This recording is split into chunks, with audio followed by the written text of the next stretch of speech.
Okay, start करते हैं biology. और बायोलॉजी में हम लोग लीव्स के बारे में पढ़ रहे थे, पत्तियों के बारे में। पत्तियों की काफी सारी इंफॉर्मेशन मैंने दे दी थी और मैंने बताया था कि मैं आपको जब नेक्स्ट लेक्चर लूंगा तो उसमें जो कन्वर्टेड लीव्स होती हैं उनके इमेजेस वगैरह दिखाऊंगा। तो पहले हम क्विक रिवीजन करते हैं, उसके बाद मैं आपको इमेज दिखाता हूँ कि मैंने क्या कहा था। ठीक है, ओके। तो बताओ, फटाफट बताओ, पत्तियों का ओरिजिन कहाँ से होता है? स्टेम से होता है, रूट से होता है, या कहाँ से होता है? तो पत्तियों का ओरिजिन स्टेम से होता है। मैं एक बार पत्ती बना देता हूँ। वैसे मान लो कि ये स्टेम है, ठीक है। हालांकि स्टेम लाल कलर का नहीं होता है, बट अज्यूम कर लो। ठीक है, उसके बाद ये पत्ती है। पत्ती तो लाल वाल हो ही जाती है ना? हाँ, पत्ती है। बताओ, ये वाला सेक्शन क्या कहलाता है? पेसियोल। मैं नंबरिंग डाल देता हूँ। 1 नंबर पेसियोल, 2 नंबर एपेक्स यानी सिरा, 3 नंबर मार्जिन, और ये जो मोटा वाला है mid when, 4 number mid when, और ये पतले वाले 5 नंबर वेन्स। ठीक है, वेन्स। वेन्स इतना क्लियर हो गया था? ओके। पत्तियों में क्या पाया जाता है? स्टार्च। स्टार्च की टेस्टिंग के लिए किसका इस्तेमाल करते हैं? आयोडीन का। पत्तियां काम क्या करती हैं? फोटोसिंथेसिस का, खाना बनाने का काम करती हैं। ट्रांसपैरेशन के साथ, ट्रांसपैरेशन की प्रोसेस में ये हीट और वाटर को बाहर निकाल लेती हैं, जिससे क्लाउड का फॉर्मेशन होता है और बारिश होती है ना? पेड़ पौधे साल में 2 बार अपनी पत्तियों को नीचे गिरा देते हैं, एक समर में, एक विंटर में। समर में किस लिए?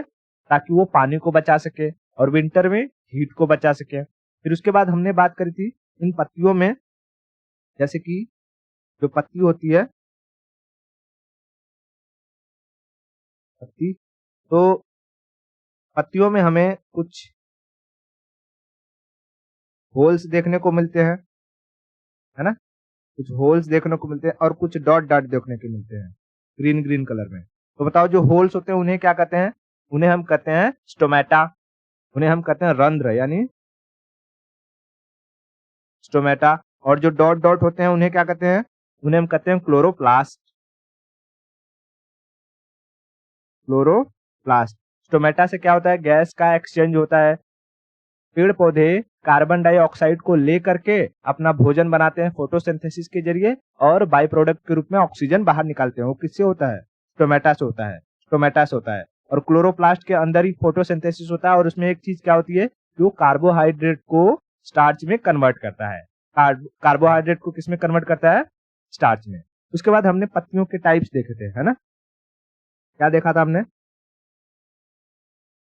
टाइप्स। टाइप्स में पहला बताओ, हमने किस बेसिस पर पत्तियों को डिवाइड किया था? तो हमने डिवाइड किया था कि उनका जो मार्जिन होता है, यानी ये जो बाहरी आवरण होता है, उसके बेसिस पर, है ना? तो मार्जिन के बेसिस पर, मार्जिन में हमने देखा था सिंपल, सिंपल और कॉम्प्लेक्स। जैसे केले का पत्ती, आम का पत्ती सिंपल है, नीम का पत्ती, रोज यानी गुलाब का पत्ती कॉम्प्लेक्स है। फिर उसके बाद हमने हमने इनके अंदर पाई जाने वाली वेन्स के बेसिस पर इनको डिवाइड किया था।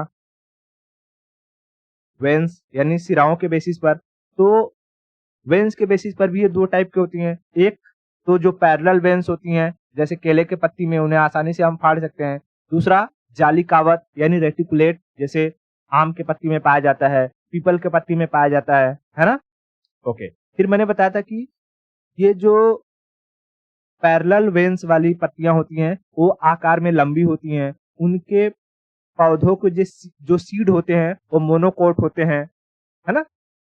और जो ज्वाली कावत होती हैं यानी रेटिकुलेट वाली होती हैं, उनके पत्तियां छोटी होती हैं, और उनके जो सीड होते हैं वो डाइकोट होते हैं। उन्हें हम आसानी से अलग कर सकते हैं। उसके बाद तीसरा मैंने बताया था कन्वर्टेड लीफ।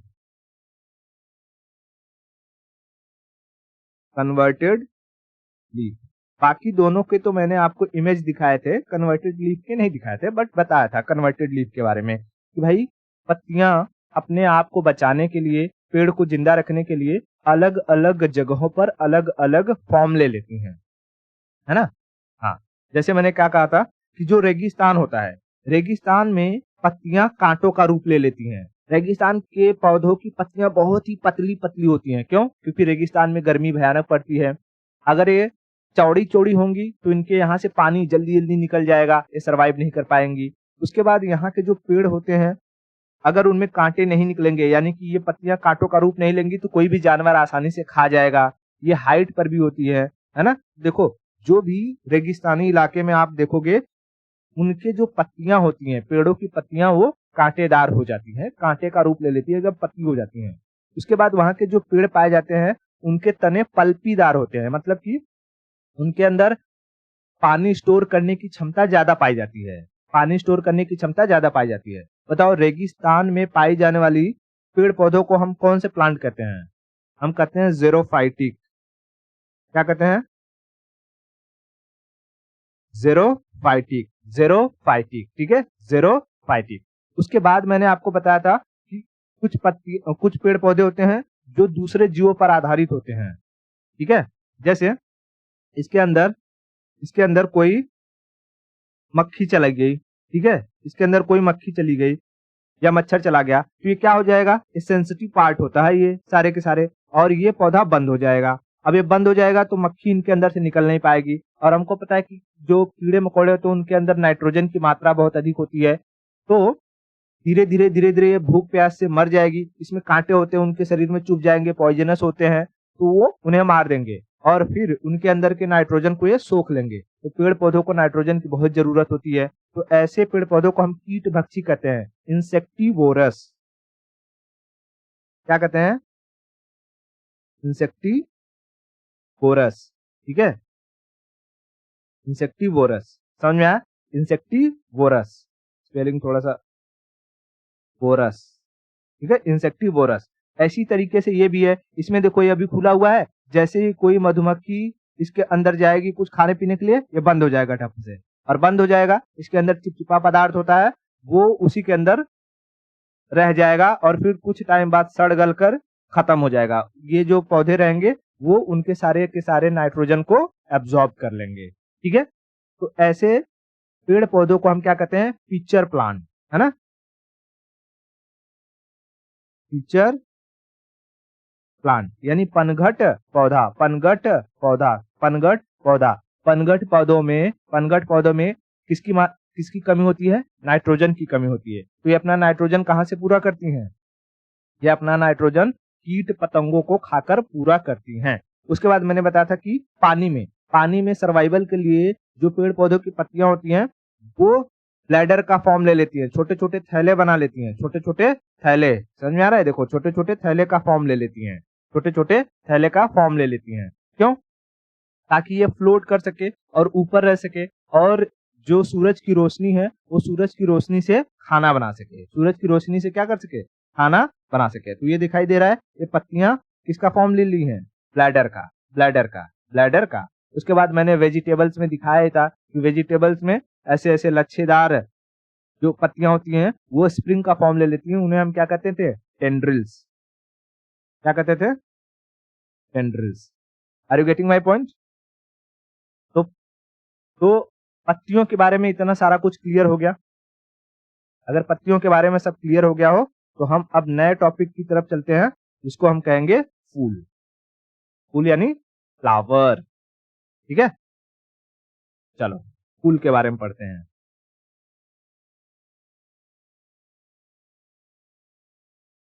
फ्लावर यानी फूल। देखो, बेसिक से स्टार्ट करेंगे कि फूल की स्टडी क्या कहते हैं। Study of flower, anthology. फूल की स्टडी क्या कहलाती है?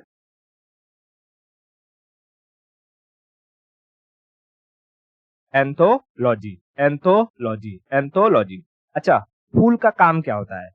फूल का काम होता है कि पेड़ पौधों में रिप्रोडक्शन में हेल्प करें और फ्रूट का प्रोडक्शन करें। इनका फंक्शन क्या होता है? फंक्शन एक तो रिप्रोडक्शन, रिप्रोडक्शन में हेल्प करना, और फ्रूट का प्रोडक्शन, फ्रूट का प्रोडक्शन। जैसे अगर आपने आम का पेड़ देखा होगा, तो आम के पेड़ में क्या लगता है? बौर आता है कि नहीं आता है? अगर मैं तो कर दूं ये आम का पेड़ मान लो, ठीक है, आम का पेड़। तो आम के पेड़ में आप देखोगे तो व्हाइट व्हाइट कलर के ऐसे ऐसे ऐसे ऐसे सब उसके फूल लगे होते हैं। उसको क्या कहते हैं? बौर कहते हैं, या मोजर मोजर कहीं कहीं कहते हैं। अगर किसी किसी साल ये फूल लगते ही नहीं है, तो जिस साल ये मोजर या फूल नहीं लगते हैं उस साल आम होता ही नहीं है, फल लगता ही नहीं है। और जिस साल ये मोजर लगे रहते हैं आम होता है। तो कुछ कुछ ऐसे पौधे होते हैं जिनमें 12 महीने मोजर लगते हैं। तो जब मोजर लगेंगे, फूल लगेंगे तो फल भी लगेगा। तो उन्हें हम 12 मासी पेड़ कहते हैं, है ना, कि उसमें 12 महीने हमें फल देखने को मिलता है। इतना क्लियर हुआ? तो बताओ फूल की स्टडी क्या कहते हैं? एंथोलॉजी। फूल की स्टडी एंथोलॉजी। काम क्या होता है? फ्रूट के प्रोडक्शन का, यानी फल निर्माण करने का काम होता है फूलों का। ठीक है, फल निर्माण करने का काम होता है फूलों का। Are you getting my point? Okay, बहुत बढ़िया, बहुत बढ़िया। चलो अब हम फूलों में जो बेसिक चीजें पाई जाती हैं हम उनके बारे में समझते हैं। तो उसके लिए मैं पहले यहाँ बैकग्राउंड चेंज कर लेता हूँ। देखो मैं पहले फूल बनाता हूँ। तो फूल देखेंगे तो हमको पहले नीचे क्या मिलेगा? डंठल, है ना, डंठल में ही रहता है। मैं गुलाब का फूल बना देता हूँ। डंठल को हम क्या कहते हैं? पेसियोल। पहले मैं एक काम करता हूँ, सब बना देता हूँ, फिर उसके बाद दिखाता हूँ, उनके नाम बताता हूँ। ठीक है, उसके बाद आप देखोगे यहाँ से हमें चाहिए लाल कलर।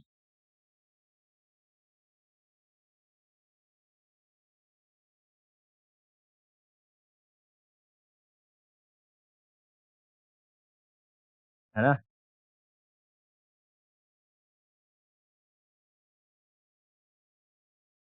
चलो मान लेते हैं कि ऐसा हमारा क्या है? फूल है। किसका? गुलाब का। गुलाब। तो देखो पहले ये जो नीचे डंडी है इसको हम क्या कहेंगे? डंठल है, पेसियोल। क्या कहेंगे? पेसियोल, डंठल। पेसियोल यानी डंठल, डंठल। उसके बाद आप ऊपर जाओगे तो ये जो गुलाब का निकला रहता है पत्ती, है ना, नीचे नीचे पत्ती नहीं, गुलाब की पत्तियां तो आप देखोगे तो आपको कुछ यूं मिलेंगी। मैं यहाँ पे बना देता हूँ गुलाब की पत्ती। गुलाब की पत्ती कुछ यूं रहती है ना। देखो पत्ती छोड़ दो, ये जो पंखुड़ी होता है, पंखुड़ी ऊपर का, और जिस पर ये गुलाब का पहले फूल पूरा का पूरी तरीके से बैठा होता है, जिस पर बैठा होता है, फूल को हिंदी में कहते हैं पुष्प। और पुष्प जिस पर बैठा होता है उसे कहते हैं पुष्पासन, यानी पुष्प का आसन। पुष्पासन, पुष्पा नहीं, पुष्पासन। इंग्लिश में इसको कहते हैं थैलेमस। क्या कहते हैं? थैलेमस। ठीक है, थैलेमस, थैलेमस, थैलेमस। पुष्पासन को क्या कहते हैं? थैलेमस। अब ये पुष्पासन के नीचे अगर आप देखोगे तो कुछ कुछ आपको पुंज मिलेंगे, पुंज। ठीक है, तो ये क्योंकि ये फूल के बाहर होते हैं इसलिए इन्हें कहते हैं बाह्य दल पुंज, यानी बाहर निकला हुआ बाह्य दल पुंज। बाह्य दल पुंज, ये बाह्य दल पुंज क्या होता है पता है? जब फूल अपनी कली अवस्था में होता है, यानी कि जब अगर आप देखो कि फूल ऐसे में है तो ऐसे में इस फूल के चारों तरफ एक लेयर लगी होती है। इस फूल के चारों तरफ क्या लगी होती है? एक लेयर लगी होती है ना, आपने देखा होगा। हाँ, तो जैसे ही ये जब फूल खिलता है तो यही लेयर क्या होती है? निकलकर ऐसे नीचे लटक जाती है, निकलकर नीचे लटक जाती है। उसी को हम क्या कहते हैं? दलपुंज, बाह्य दलपुंज, बाह्य दलपुंज। इंग्लिश में इसको कहते हैं कैलिक्स। इंग्लिश में इसको क्या कहते हैं? Calyx, calyx. ठीक है, कैलिक्स। तो पहले बताओ नीचे क्या है? पेसियोल। पेसियोल के ऊपर जाएंगे तो हमें नीचे लटका हुआ क्या मिलेगा? Calyx, calyx. कैलिक्स के ऊपर जिस पर फूल बैठता है पुष्पासन यानी थैलामस। थैलेमस, थैलेमस, और ऊपर ये क्या है हमारा, फूल, फूल है ना, फ्लावर। अब इस फूल के पूरे सेक्शन को, मतलब कि पूरा, अब इसमें देखोगे तो एक एक पेटल होता है, कहते हैं ना गुलाब का, अगर आप देखोगे तो ऐसे पेटल निकला रहता है, पंखुड़ी जिसको कहते हैं हिंदी में, पेटल, और कई सारे पेटल से मिलकर क्या बनता है, पूरा फूल बनता है ना, बरोबर, इतना क्लियर है। तो ये पेटल है, मैं यहाँ लिख दूं पहले, पेटल, इस पेटल से मिलकर जब ये पूरा फूल बनता है तो इस पूरे फूल को कहते हैं कोरोला। क्या कहते हैं, कोरोला, कोरोला, यानी दल पुंज, दल पुंज, दल पुंज। और इस दल पुंज के बाहर ये जो पहले जब ये कली अवस्था में था, निकला हुआ था, तो इसे कहते थे बाह्य दलपुंज, यानी दलपुंज के बाहर उसको प्रोटेक्शन करने के लिए। ये जब छोटा हो तो इसे खाना खिलाने के लिए, फोटोसिंथेसिस से खाना बनाने के लिए, समझा।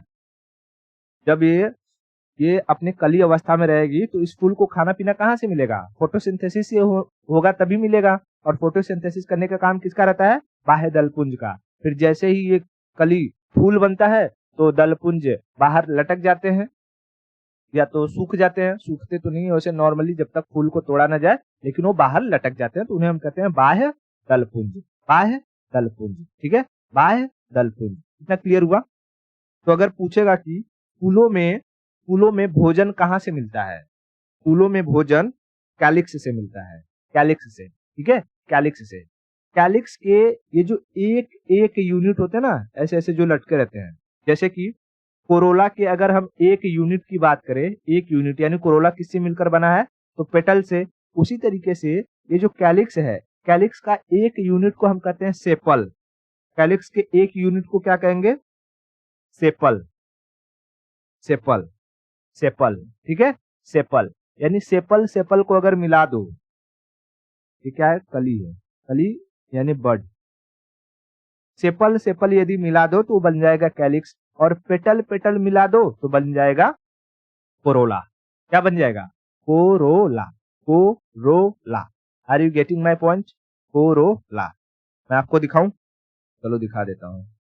मैं कोई फ्लावर ले लेता हूं यहाँ पे,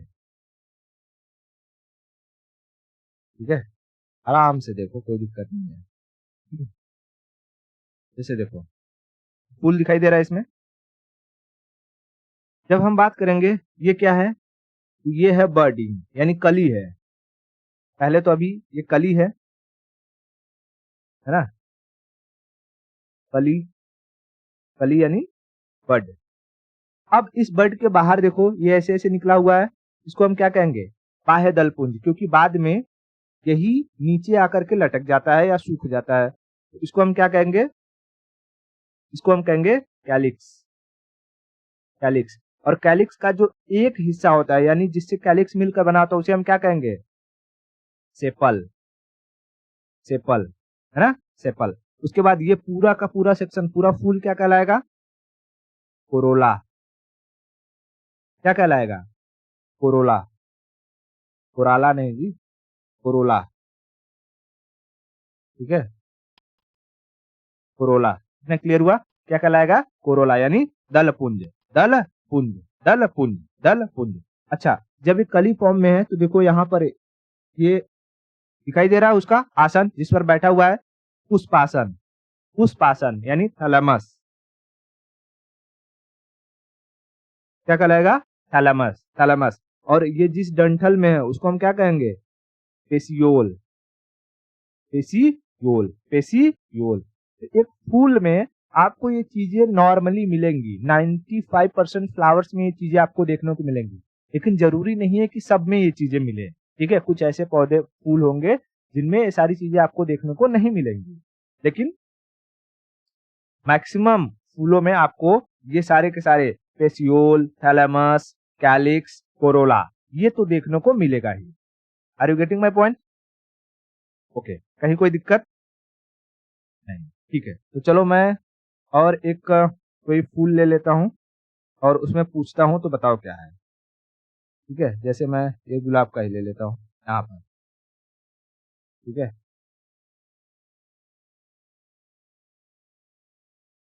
दिखाई दे रहा है? बहुत बढ़िया। चलो बताओ। मैं कलर चेंज कर लेता हूँ। बताओ, इसको हम क्या कहेंगे? बड, है ना? बड। बड के ऊपर जो लगा हुआ है, निकला हुआ है, कैलिक्स। कैलिक्स, जब कैलिक्स पूरी तरीके से खिल जाएगा तो कोरोला। देखो ये ऐसे निकल गया ना यहाँ पे। हाँ, कैलिक्स का एक यूनिट क्या कहलाएगा? सेपल। और उसी तरीके से इस कोरोला का एक यूनिट पेटल। जिसमें, जिस पर ये बैठा हुआ है, ये कैलिक्स जो इस पर बैठा हुआ है, इसको क्या कहेंगे? पुष्पासन यानी थैलेमस। थैलेमस। और ये जिसमें है लगा हुआ है, जिस डंठल में, उसे पेसियोल। पेसियोल, पेसियोल। तो आई होप कि ये जो बेसिक चीजें हैं चार, कौन कौन सी? एक तो पेसियोल, मैं यहाँ पर नंबरिंग डाल के फिर से बता देता हूँ, इसको याद कर लो। अगर सोचोगे कि बाद में याद करूंगी तो नहीं होगा, ठीक है? ये क्या हो जाएगा? पेसियोल। उसके बाद जिस पर बैठा हुआ है, थैलेमस। उसके बाद ये कैलिक्स। कैलिक्स, ठीक है? और फिर ये जब फूल बन जाएगा तो क्या हो जाएगा? कोरोला, ठीक है? कोरोला। तो ये कम से कम आपको चार चीजें याद रहनी ही चाहिए। चार चीजें याद रहनी ही चाहिए। ओके, चलो अब फूलों के बारे में कुछ फैक्चुअल डेटा आपको बताता हूँ, कुछ इंटरेस्टिंग चीज। कुछ फूल ऐसे होते हैं जो दिन में खिलते हैं, और कुछ फूल ऐसे होते हैं जो रात में खिलते हैं। तो मैं यहाँ लिख देता हूँ डे टाइम, और यहाँ लिख देता हूँ नाइट। तो देखो, जितने भी रंग बिरंगे फूल होंगे वो दिन में खिलेंगे। क्यों? क्योंकि रंग बिरंगे फूल दिन में जब खिलते हैं तो जितने भी कीड़े मकोड़े होते हैं उन्हें आसानी से दिखाई देते हैं, और कीड़े मकोड़े जाते हैं, उनके जो कली होती है या फूल होता है उनमें से रस चूसते हैं, तो उनके पैरों के जरिए बहुत सारे जो पराग कण होते हैं, अभी तो आपको पराग कण वगैरह के बारे में कुछ बताया नहीं, बट ऐसे समझो कि पराग कण एक जगह से उड़ करके दूसरे फूल पर जाते हैं और वहां पर फर्टिलाइजेशन होता है, पॉलिनेशन होता है, ठीक है? इसीलिए जैसा मैंने बताया, फूल का मेन काम क्या है? फर्टिलाइजेशन करना और फ्रूट बनाना। तो फर्टिलाइजेशन कैसे होता है? कीड़ों के माध्यम से होता है। तो दिन में फूलने वाले जो फूल होते हैं वो रंग बिरंगे रहेंगे। क्यों? ताकि वो कीड़ों को अट्रैक्ट कर सके। तो एक चीज याद रखना, दिन में जितने भी फूल खिलेंगे वो कलरफुल होंगे, लाल, पीला, हरा, नीला, ठीक है? कलरफुल होंगे। लेकिन इनकी जो महक रहती है, सुगंध रहती है, वो कम रहती है। ऐसा नहीं रहती है, स्मेल जो रहती है वो कम रहती है। क्यों? क्योंकि कीड़े मकोड़ों को सुबह में आसानी से दिख जाता है, ठीक है? सुबह में आसानी से दिख जाता है। लेकिन रात में जो फूल फूलेंगे, कीड़े मकोड़ों को आसानी से दिखते नहीं है, ठीक है? तो रात में वो व्हाइट कलर के, व्हाइट कलर में ज्यादा फूलते हैं, ठीक है? रात में फूलने वाले जो फूल होते हैं वो अमूमन व्हाइट कलर के होते हैं, और उनकी जो सुगंध होती है, स्मेल, स्मेल वो बहुत ज्यादा होती है, ताकि वो दूर तक कीड़े मकोड़ों को अट्रैक्ट कर सके, ठीक है? तो रात में भी बहुत सारे कीड़े मकोड़े उड़ते हैं, तो रात में आकर के उन फूलों से उनका रस चूस लेते हैं। समझ में आया? Are you getting my point? Okay. तो जैसे रात में आपने सुना होगा रात रानी, जैस्मिन, है ना? ये सारे फूल बहुत ही सुगंधित होते हैं। दिन में जो फूल होते हैं वो कलरफुल होते हैं। जैसे मैं दिखाऊं, जितने फूल आपको कलरफुल दिखाई दे रहे हैं, चाहे गेंदा का हो गया, गुलाब का हो गया, या पेड़ पौधे पर लगा हुआ कोई भी फूल हो गया, वो सारे के सारे कैसे रहेंगे? कलरफुल रहेंगे, ठीक है? मैं यहाँ पर देखता हूँ अगर मिले तो कोई। चलो मैं ये ले लेता हूँ, ठीक है? देखो इसमें बहुत सारे कलरफुल है फ्लावर्स। तो ये सारे के सारे जो कलरफुल फ्लावर्स हैं ये दिन में खिलते हैं। क्यों? कीड़ों को अट्रैक्ट कर सके, और इनमें सुगंध कम होती है। लेकिन रात में जो फूल होते हैं वो अमूमन व्हाइट कलर के होते हैं, ठीक है, अमूमन व्हाइट कलर के। क्यों? क्योंकि रात में दूसरे कलर, अब मैंने फिजिक्स में पढ़ाया है कि किसी भी कलर को देखने के लिए उस पर उसी कलर की लाइट डालो, या तो व्हाइट लाइट डालो, नहीं तो दूसरे कलर में वो ऑब्जेक्ट आपको क्या दिखेगी? काली दिखेगी। तो लाल पर, क्योंकि रात में रोशनी होती नहीं, तो रात में ये सारे कलरफुल जो फूल होते हैं वो कैसे दिखेंगे? काले दिखते हैं। तो कीड़े मकोड़ों को दिख नहीं पाएंगे, स्मेल कम होती है तो कीड़े मकोड़े पहुंच नहीं पाएंगे। लेकिन रात में अगर आप कहीं जा रहे हो और रास्ते में आपको चुड़ैल दिख गई, व्हाइट कपड़े में लिपटी हुई है, तो आप दूर से ही पहचान लोगे कि व्हाइट कपड़े में कोई न कोई आ रहा है। क्यों? व्हाइट आसानी से दिखाई देती है। जहां चारों तरफ काला काला है, उसमें एक व्हाइट आ जाए तो दिखेगा कि नहीं दिखेगा? इसीलिए जो फूल भी होते हैं वो व्हाइट कलर के होते हैं, और इनमें सुगंध ज्यादा होता है, तो आसानी से कीड़े मकोड़े क्या होते हैं? पहुंच जाते हैं वहां पे। इसी तरीके से इसमें भी देख लो, दिखाई दे रही है, चांद की चांदनी है, और इसमें ये फूल, ये फूल कैसे हैं? सब व्हाइट व्हाइट कलर के, व्हाइट व्हाइट कलर के। आई होप क्लियर हो गया इतना। इसमें भी देख लो, है ना? हाँ, ठीक है, आगे बढ़े। ओके। अब हम ये समझते हैं कि इन फूलों में मेल और फीमेल कहाँ होते हैं और उनको क्या कहते हैं, है ना? क्या समझना है हमें? फूलों में मेल फीमेल, मेल और फीमेल। देखो, मैं आपको ये ले लेता हूँ, जैसे कौन सा फूल ले लूं इसमें अच्छे से दिखे? चलो ये छोटा वाला ये ले लेता हूँ जिसमें ये भौरा है, ठीक है?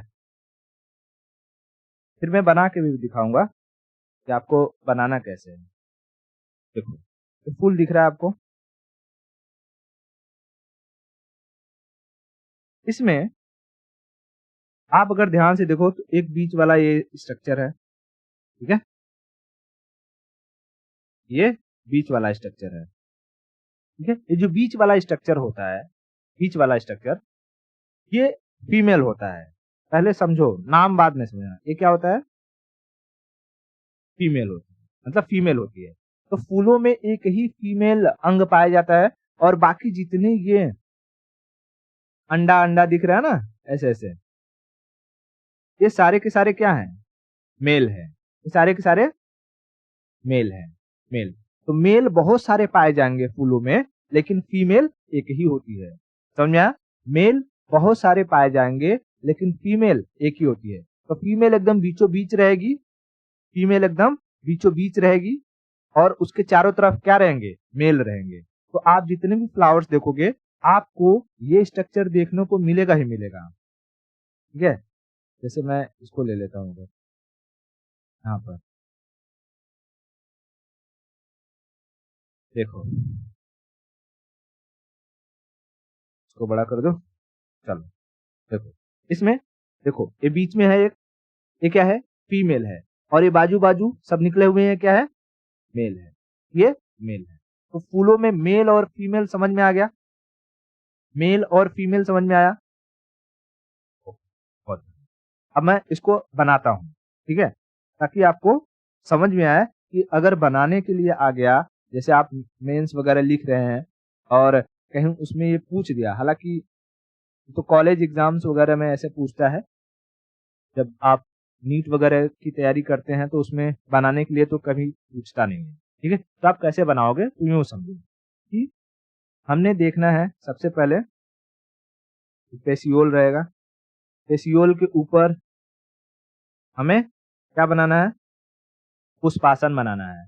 पुष्प आसन के बीचों बीच, ठीक है, पुष्प आसन के बीचों बीच से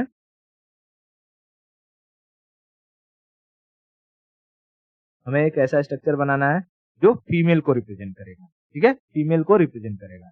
उसके बाद इसके चारों तरफ से हमें क्या निकालनी है? तो हमें निकालना है मेल,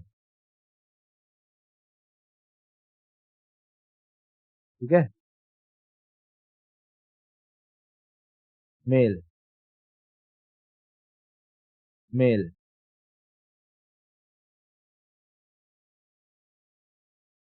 ठीक है, ये मेल। ओके, बस ऐसे आप करोगे तो दो सेक्शन आपको दिखाई देगा। ये वाला सेक्शन कौन सा है? ये है मेल। और ये वाला सेक्शन कौन सा है? ये है फीमेल। ये दो चीज समझ में आ गई। अच्छा, फीमेल में बताओ रिप्रोडक्टिव, जब मैं जूलॉजी पढ़ाया था तो उसमें भी मेल फीमेल रिप्रोडक्शन पढ़ाया था। तो फीमेल में बताओ रिप्रोडक्टिव पार्ट कौन सा होता है? रिप्रोडक्टिव पार्ट होता है ओवरी, है ना, अंडाशय, ओवरी। तो इसमें भी ओवरी पाया जाएगा। ये जो फीमेल है, फीमेल में भी ओवरी पाया जाएगा। अभी मैं बताऊंगा सब कौन कौन सा क्या है, ठीक है, ओवरी पाया जाएगा। और मेल में तो वहां पर जूलॉजी में हमने स्पर्म देखा था, यहाँ पर स्पर्म न होकर के कण रहेंगे, ठीक है, कण रहेंगे। उन्हें हम कहते हैं पॉलिन ग्रेन या पराग कण, ठीक है, पराग कण, ठीक है, पराग कण। तो मेल में हमें क्या मिलेगा? हमें मिलेगा पराग कण, पॉलिन ग्रेन, पॉलन ग्रेन, यानी पराग कण, पराग कण, पराग कण। इतना क्लियर हुआ? ओके, बहुत बढ़िया। अच्छा, चलो मैं दूसरा स्लाइड ले लेकर आपको ये बताता हूं। देखो इसमें कौन कौन सा सेक्शन को हम क्या कहते हैं, ठीक है। ये मैंने क्या बनाया? ये मैंने बनाया फीमेल पोर्शन, ठीक है, फीमेल पोर्शन। अब इस फीमेल पोर्शन में तीन चीजें आपको ध्यान रखनी है। कौन सा? इसको हम तीन भाग में डिवाइड करेंगे, ऐसे, ठीक है। एक ये नीचे, एक ये बीच, एक नंबर, दो नंबर और तीन नंबर, ठीक है, एक नंबर, दो नंबर और तीन नंबर, ठीक है। देखो नीचे वाला जो सेक्शन होता है उसे हम कहते हैं ओवरी, यानी अंडाशय, ओवरी यानी अंडाशय। ऊपर वाला जो सेक्शन होता है उसे हम कहते हैं स्टाइल, स्टाइल, वर्तिका, ठीक है, वर्तिका। और एकदम ऊपर वाला जो सेक्शन होता है उसे हम कहते हैं स्टिग्मा, स्टिग्मा यानी वर्तिकाग्र, ठीक है। आप हिंदी में मत याद रखो, इंग्लिश में याद रखो, क्योंकि वो इंग्लिश टर्म से ही ज्यादा पूछता है, ठीक है। तो फीमेल पार्ट में हमें तीन चीजें याद रखनी है। बताओ नीचे सबसे क्या पाया जाएगा? ओवरी, ओवरी के ऊपर स्टाइल, स्टाइल, स्टाइल के ऊपर स्टिग्मा, स्टिग्मा, स्टिग्मा, समझ में आया? स्टिग्मा। नीचे फिर से बोलो, ovary, style, stigma, ovary, style, stigma, ठीक है, ओवरी, स्टाइल और स्टिग्मा। इसी तरीके से जो मेल है ना, मेल, मेल का मैं कैसे बनाऊं? चलो ऐसे बना देता हूं, ऐसे नहीं, ठीक है, ये मेल वाले हैं। अब इस मेल में भी आपको इसमें ऐसे ऐसे डॉट डॉट डॉट कुछ दिखाई देंगे, ऐसे ऐसे दिखाई देंगे। देखो इसके भी तीन हिस्से होते हैं, मेल वाले के भी क्या होते हैं? तीन हिस्से होते हैं। कौन कौन से? तो सबसे नीचे जो होता है ये एक हिस्सा, ये दो हिस्सा, मतलब कि एक, ठीक है, उसके बाद दो, दो ये नहीं, ये पूरा का पूरा, ये पहले हटा देता हूँ। देखो यहाँ पर देखो, ये पूरा जो यहाँ से लेकर के यहाँ तक है ये एक हिस्सा होता है। उसके बाद ये जो बाहर है ये होता है इसका दूसरा हिस्सा, और इसके अंदर जो है ये होता है उसका तीसरा हिस्सा, ठीक है। ये जो पतला सा पाइप की तरह है नीचे, यहां से लेकर के यहां तक, इसको हम कहते हैं फिलामेंट। क्या कहते हैं? फिलामेंट, फिलामेंट, है ना। अगर केमिस्ट्री में आपने ये किया हो, एक्सपेरिमेंट किया हो, तो फिलामेंट का यूज कई बार करते हैं, है ना, फिलामेंट। बताओ नीचे वाला जो पाइप नुमा आकृति होती है उसे हम क्या कहते हैं? फिलामेंट। उसके बाद ये जो राउंड शेप होता है, राउंड शेप, राउंड शेप, ठीक है, राउंड शेप, उसे हम कहते हैं एंथर। क्या कहते हैं उसे? एंथर, एंथर, ठीक है, एंथर, एंथर। और इस राउंड शेप में जो डॉट डॉट डॉट भरा होता है जो चीज, उसे कहते हैं pollen grain. Pollen grain, pollen grain. देखो, फिलामेंट को हिंदी में कहते हैं पुंकेसर, पुंकेसर। एंथर को हिंदी में कहते हैं परागकोश, परागकोश। और पॉलन ग्रेन को हिंदी में कहते हैं परागकण। क्या कहते हैं? परागकण। ओवरी को क्या कहते हैं? अंडाशय, अंडाशय। स्टाइल को क्या कहेंगे? वर्तिका, वर्तिका। और स्टिग्मा को वर्तिकाग्र, वर्तिकाग्र यानी वर्तिका का अग्रभाग, वर्तिका का अग्रभाग, वर्तिका का अग्रभाग। ठीक है, तो वर्तिकाग्र कहां से कहां तक होगा? ये मुंह से लेकर के यहाँ वाले पूरा हिस्सा। ठीक है, इसको वर्तिकाग्र कहेंगे, वर्तिकाग्र कहेंगे। समझ में आया? बहुत। चलो, तो मैं इस चीज को दिखाता हूं, अगर किसी फूल में बड़ा सा अगर मिल जाए। हाँ चलो, यहाँ पे तो ले लेते हैं। यहाँ पे नहीं, यहाँ हम पेस्ट करते हैं। ठीक है, लो, दिखाई दे रहा है? देखो, ये मेल वाला सेक्शन दिख रहा है। बताओ इसको क्या कहेंगे? इसको इसको हम कहेंगे फिलामेंट। पाइप नुमा आकृति है ना, फिलामेंट, फिलामेंट। उसके बाद इसके बाहर वाला ये जो सेक्शन दिखाई दे रहा है, उसको एंथर, एंथर। और इस एंथर के अंदर भरे होते हैं कण, उसको हम कहते हैं पॉलिन ग्रेन, पॉलन ग्रेन यानी पराग कण, पराग कण, पराग कण। समझ में आ गया इतना चीजें? 3 नाम हमें फीमेल वाले में याद रखने हैं। कौन कौन से? नीचे से शुरू होता है तो ovary, ovary, style, stigma, ovary, style, stigma. और 3 नाम हमें इस मेल वाले में याद रखने हैं, filament, anther, pollen grain, filament, anther और पॉलन ग्रेन। आई होप इतनी चीजें आपको क्लियर हो रही है ना? ओके, बहुत बढ़िया। चलो, अच्छा, अब हम ये समझते हैं कि इस पराग कण जो है, जो ये पॉलन ग्रेन है, ये पॉलन ग्रेन किसका काम करता है? जैसे मेल में स्पर्म होता है, उसी तरीके का काम करता है ये पॉलन ग्रेन। अगर ये पॉलन ग्रेन क्या हो जाए, जैसे यहाँ से अंदर से इसमें से रहेगा पॉलन ग्रेन, ये निकल करके अंदर आ जाए, कहाँ मिल जाए? ओवरी में। तो ओवरी में होते हैं अंडे, 3 अंडे। उन अंडों से मिल जाएगा तो फर्टिलाइजेशन हो जाएगा, और वहां से जो है क्या बनना शुरू हो जाएगा? वहां से आपका फ्रूट बनना चालू हो जाएगा। ठीक है, फ्रूट बनना चालू हो जाएगा। लेकिन लेकिन देखो, 2 प्रोसेस याद रखनी है यहाँ पे। एक तो यहाँ पर आएगा, उसे कहेंगे फर्टिलाइजेशन, फर्टिलाइजेशन यानी जब पॉलन ग्रेन किससे मिल जाए? एग से, ओवरी में रखे एग से, ओवरी में रखे एग, एग यानी ओवम से। और एक और प्रोसेस होता है, जब ये पॉलन ग्रेन इस वर्तिकाग्र यानी स्टिग्मा तक पहुंचता है, तो उसे कहते हैं पॉलिनेशन।